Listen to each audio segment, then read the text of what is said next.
ఈ మధ్యకాలంలో మనం ఎక్కువగా వింటున్న పేరు ఏఐ.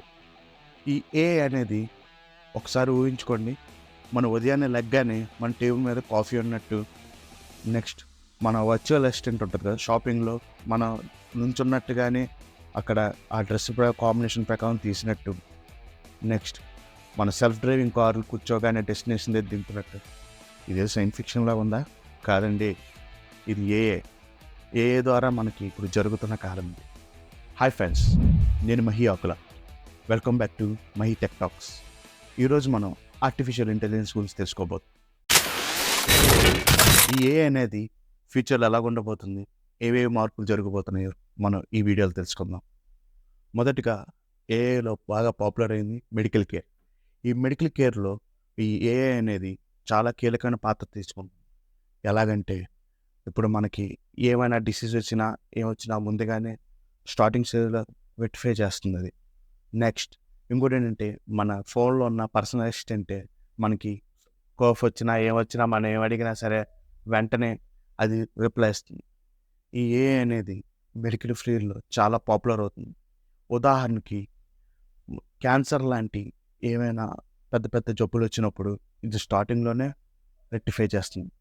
ఈ ఏఐ ద్వారా చాలా మెడికల్ ఫీల్డ్లో చాలా పాపులర్ అవుతుందని, ఇంకా ఆల్రెడీ అయ్యింది, ఇంకా అవుతుందని నేను భావిస్తున్నాను. AI transportation. ఈ ఏఐ ట్రాన్స్పోర్టేషన్ ఏంటంటే ఆటోమేటిక్ కార్లన్నీ రోడ్డు మీద వెళ్తాయి. ఇది ఫ్యూచర్ అని కాదు, ఇప్పుడు ప్రెసెంట్ కూడా జరుగుతుంది. ఉదాహరణకి టెస్లా కార్లో మనం సెల్ఫ్ డ్రైవింగ్ కార్స్ చూడొచ్చు. అవి ఎలా వర్క్ అవుతున్నాయంటే డ్రైవర్ని ఎస్టిమేషన్ చేస్తే ఎదురు వెళ్ళే కార్ ఎంత స్పీడ్ వెళ్తుంది, మనకి ఎవరైనా అడ్డొచ్చినా వెంటనే ఆగిపోవడం, ఇలాంటి ఫీచర్స్ అన్నీ టెస్లాలో ఉన్నాయి. అంటే వేరే కార్లో కూడా వస్తాయి. ఇంకోటి ఏంటంటే ఈ సెల్ఫ్ డ్రైవింగ్ కార్ల వల్ల మనకి ఏంటంటే ఉపయోగం, ఏమైనా ఏజ్డ్ పర్సన్స్ కానీ ఎక్కడికైనా వెళ్ళాలన్నా, హాస్పిటల్కి వాటికి తిరగాలన్నా వీళ్ళకి ఏంటంటే ఇబ్బందిగా ఉంటుంది. మన వర్క్లో మనం ఉంటాం, వాళ్ళకి తీసుకెళ్లాలన్నా కొద్దిగా బిజీగా ఉంటుంది. దానివల్ల ఈ సెల్ఫ్ డ్రైవింగ్ కార్ల వల్ల ఏంటంటే వాళ్ళు కూర్చొని ఆ డెస్టినేషన్కి రీచ్ అవ్వచ్చు. ఇంకోటి ఏంటంటే ఈ సెల్ఫ్ డ్రైవింగ్ వల్ల మనం కూడా జాగ్రత్తగా ఉండాలి. ఇప్పుడు ప్రతిదీ మనం ఏఐ మీద తోసేయడానికి లేదు. మనం కూడా కొద్దిగా అవగాహన మీద ఉంటే మంచిది. స్మార్ట్ హోమ్స్ అంటే ఇది కూడా ఒక ఏఐ భాగం. ఎలాగంటే అలెక్సా టర్న్ ఆన్ లైట్ అని అనగానే లైట్ తిరుగుతుంది.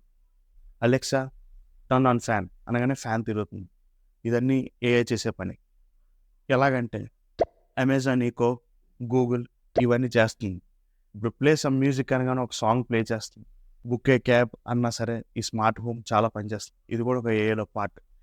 చాలా ఫ్యూచరిస్ట్గా యాక్యురేట్గా పనిచేస్తాయి ఇవి. ఈ స్మార్ట్ హోమ్ అనేది టీవీ, లైట్, ఫ్యాన్ ఇలాంటి స్మార్ట్ థింగ్స్ని టర్న్ ఆన్ చేసి ఆఫ్ చేయొచ్చు. ఇది మన వాయిస్తో కమాండ్ అవ్వదు. ఏఐలో ఎంటర్టైన్మెంట్ అండ్ క్రియేటింగ్ కూడా ఉంది.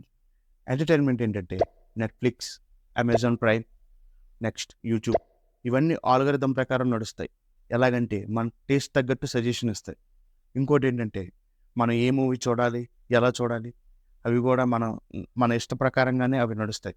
ఇంకోటి ఏంటంటే స్పాటిఫై కూడా మనకి నచ్చిన పాటను సజెస్ట్ చేస్తూ ఉంటాయి. ఇంకోటి ఏంటంటే ఒక ఇమేజ్ కావాలన్నా మన వెబ్సైట్లోకి వెళ్ళి ఒక ప్రాంప్ట్ ఇస్తే అది కనిపెట్టి మనకి దాని అవుట్పుట్ ఇస్తుంది. ఈ ఏఐ ద్వారా మనం ఎన్నెన్నో చేయొచ్చు. నేను ఫైనల్గా ఏం చెప్పాలనుకున్నానంటే ఈ ఏఐ అనేది మనుషుల కన్నా 100 రెట్లు ముందుగా ఆలోచిస్తుంది. దీన్ని మంచిగా ఉపయోగించామనుకో మన ఫ్యూచర్ అంతా చాలా బాగుంటుంది. జనరేషన్ కూడా బాగా యూజ్ చేసుకుంటుంది. అదే కానీ దీన్ని చెడ్డగా మనం యూజ్ చేసామనుకో రోబో సినిమా క్లైమాక్స్ లాగా ఉంటుంది.